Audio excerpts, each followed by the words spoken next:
Let's say you need to remove someone from the roster. I'm going to use Sophia as an example. Just going to look for Sophia. Sophia is retiring and she needs her account to be removed from the university.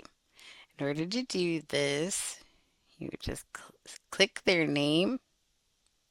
I'm just going to click Sophia's name, and then we're just going to click remove from roster and then click in relationship. And just like that, Sophia is removed from the roster. I also noticed Blanche's name is misspelled.